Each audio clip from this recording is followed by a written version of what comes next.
नमस्ते बच्चों, good morning. आज हम पढ़ेंगे अध्याय 1 रसायन विज्ञान। ठीक है, कक्षा 11वीं रसायन की कुछ मूलभूत अवधारणाएं। इसका पहले और भी वीडियो मैंने आपको बता दिए हैं। आज हम पढ़ेंगे मिश्रण और यौगिक में अंतर। ठीक है, मिश्रण और यौगिक में अंतर क्या होता है। ठीक है, आज हम ये पढ़ेंगे।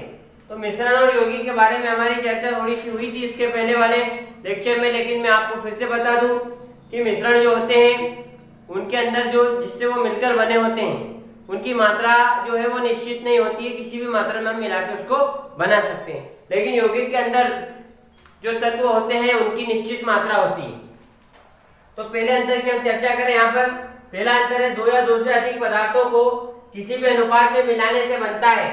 ठीक है, आप मिश्रण को जो है दो या दो से अधिक पदार्थों को किसी भी अनुपात में मिलकर बना देते हो। यदि किसी भी अनुपात में हमने डाल दिया, ठीक है, तो वो मिश्रण बन जाता है। ठीक है, किसे भी आप डाल सकते हो। जैसे आपने देखा होगा बाजार में आप मिक्सचर लेने जाते हो, वो मिक्सचर में क्या होता है, सेव भी होती है, दाली भी होती है। ठीक है, उसके बाद में बहुत सारी चीजें, उसके अंदर पोहा भी होता है।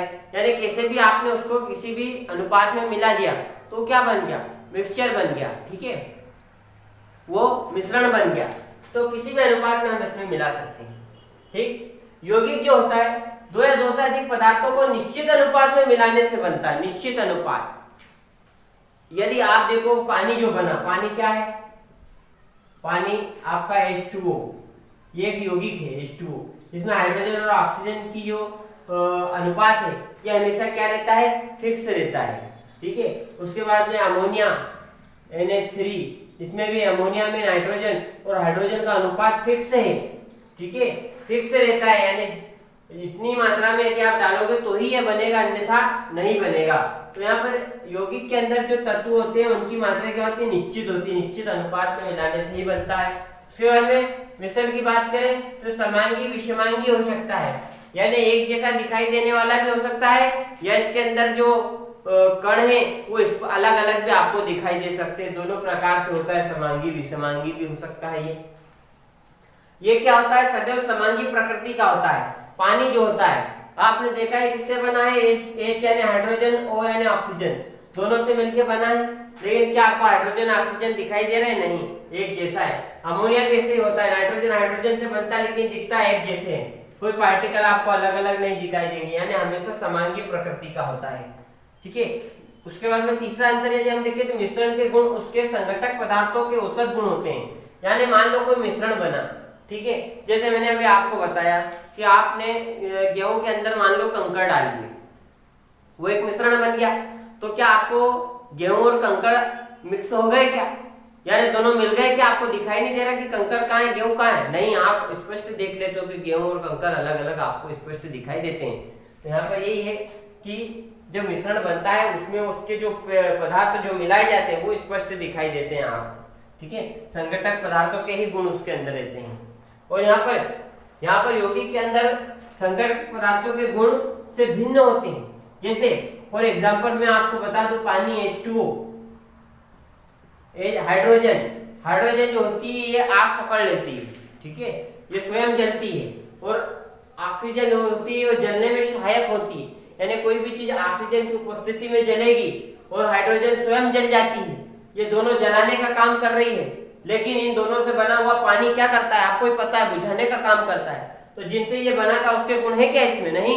और हाइड्रोजन स्वयं जलती थी, ऑक्सीजन जलाने में सहयोग करती थी, लेकिन दोनों के गुण इसके अंदर नहीं है, पानी के अंदर। ये तो उल्टा काम करता है, बुझाने का काम करता है। तो यहाँ पर आपको समझ में आया होगा कि यौगिक के गुण उसके संघटक पदार्थों के गुण से भिन्न होते हैं। मतलब जो यौगिक बनता है जैसे H2O, तो ये जिससे बना हुआ है हाइड्रोजन और ऑक्सीजन से, इससे बिल्कुल अलग गुण प्रदर्शित करेगा, ये बिल्कुल करता है, देखा हमने। अगला होता है कि मिश्रण के संघटक पदार्थों को भौतिक विधियों द्वारा पृथक किया जा सकता है। भौतिक विधि द्वारा इसको पृथक करते हैं, जैसे हाथ से बीनना, छानना, उपन्ना। ठीक है, इन विधियों द्वारा अलग किया जा सकता है। जैसे गेहूं के अंदर कंकड़ मिले हुए तो आप क्या करोगे, हाथ से बीन के अलग कर दोगे ना? बिल्कुल कर देंगे। ठीक है, यदि गेहूं के अंदर भूसा मिला हुआ तो आप उसको उफन लोगे, उससे आप क्या करोगे, उफन के उसको अलग कर दोगे भूसे को। तो इस प्रकार से इसको हम जो है भौतिक विधियों द्वारा पृथक कर सकते हैं। लेकिन यहाँ पर संघटक पदार्थों को भौतिक विधियों द्वारा पृथक नहीं किया जा सकता है, इसमें भौतिक विधि काम नहीं आती। ठीक है। इसके लिए आसवन, प्रभावी आसवन, ठीक है, ये किया जाता है इसके अंदर। और सेंट्रिफ्यूगेशन, ये जो कुछ विधियां होती है जिनके द्वारा इसको अलग किया जाता है। स्पेशल टेक्निक होती है, क्रिस्टलाइजेशन हुआ, ठीक है, यानी क्रिस्टलीकरण हुआ, इन विधियों द्वारा इसको अलग किया जाता है। पांचवा आता है समांगी मिश्रण बनाते समय ऊर्जा का उत्सर्जन। यहाँ पर क्या होता है कि यदि विषमांगी मिश्रण बना रहे हैं तो ऊर्जा का उत्सर्जन अवशोषण नहीं होता है, लेकिन समांगी मिश्रण बना रहे हैं तो ऊर्जा का उत्सर्जन अवशोषण होता है। लेकिन यहाँ पर यौगिक के बनने पर उच्च ऊर्जा परिवर्तन होता है। यहाँ पर जो है तत्व आपस में मिलते हैं, ठीक है, इसलिए उच्च ऊर्जा की आवश्यकता होती है। तो इसलिए यहाँ पर उच्च ऊर्जा परिवर्तन होता है, वहां पर समांगी में होगा किंतु विषमांगी में नहीं होगा। इस प्रकार से यहाँ पर हमने मिश्रण यौगिक में अंतर देख लिया है, ठीक है। और इस चैप्टर में आगे हम और चीजें देखते हैं। मिश्रण यौगिक में अंतर के बाद हम पढ़ते हैं पदार्थ या द्रव्य के गुण एवं उनका मापन। जो पदार्थ द्रव्य होते हैं उनके कई गुण होते हैं, जैसे भौतिक गुण, रासायनिक गुण, ठीक है। भौतिक गुण में आपका घनत्व हो गया, रंग हो गया, द्रव्यमान हो गया, क्वथनांक हो गया, ठीक है।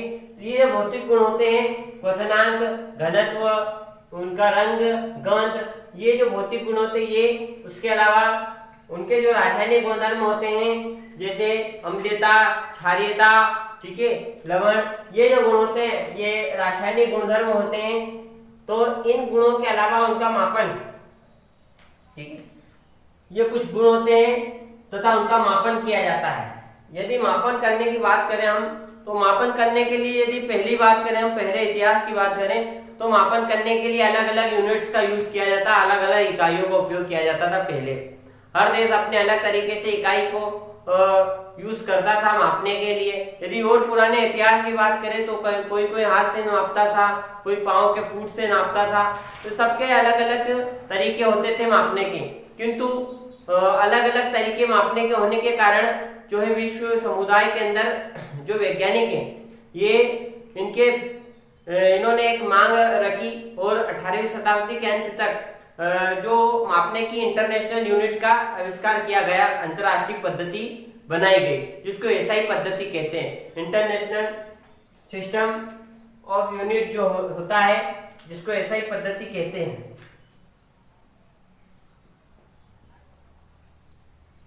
ठीक है।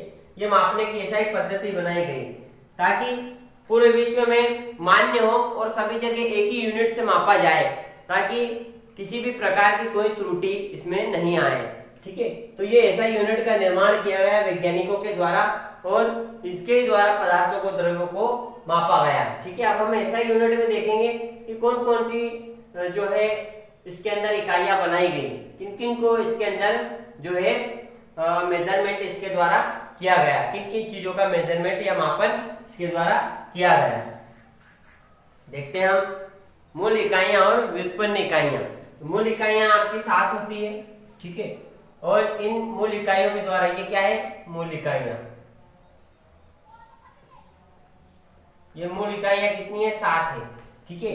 इसमें किसको किसको कौन सी भौतिक राशि को लिया जाता है, आपकी लंबाई, द्रव्यमान, समय, विद्युत धारा, ऊष्मागतिकी, पदार्थ की मात्रा और ज्योति तीव्रता, ये भौतिक राशियां होती हैं, इनको इसमें लिया जाता है। इन राशियों के प्रतीक होते हैं एल, एम, टी, आई, टी, एन और आई, ये ज्योति तीव्रता का है, ठीक है। इस प्रकार से ये 7 भौतिक राशियां हैं। इन भौतिक राशियों की ये संकेत है।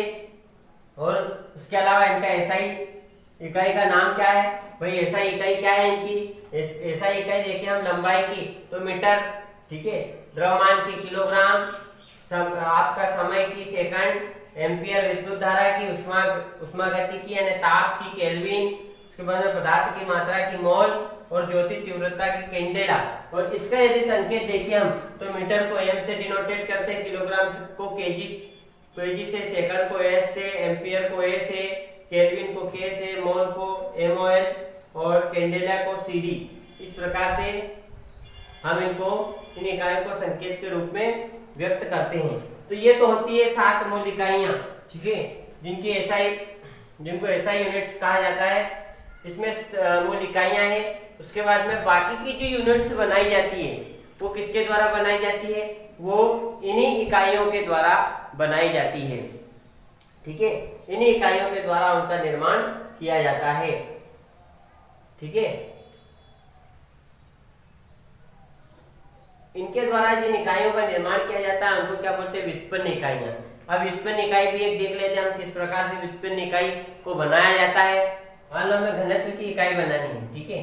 तो घनत्व की इकाई के लिए यहाँ पर हम द्रव्यमान का देखते हैं, तो द्रव्यमान को क्या कहते हैं, केजी, ठीक है। और आयतन, आयतन के लिए क्या है, आयतन बराबर लंबाई गुणा चौड़ाई गुणित ऊंचाई, ठीक है।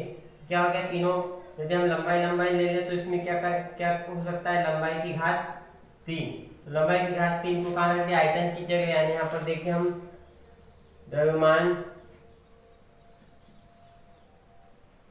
m बटे आयतन की जगह लंबाई की घात 3, ठीक है। अब द्रव्यमान को क्या कहते हैं अपन, केजी, बटे में लंबाई को क्या कहते हैं, लंबाई का मतलब क्या है, मीटर की घात 3।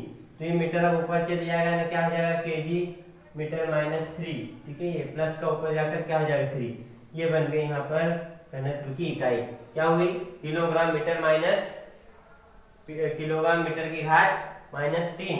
ये किसकी लंबाई हो गई, ये सॉरी किसकी यूनिट हो गई, इकाई हो गई घनत्व की। इस प्रकार से व्युत्पन्न इकाइयां बनाई जाती है, ठीक है।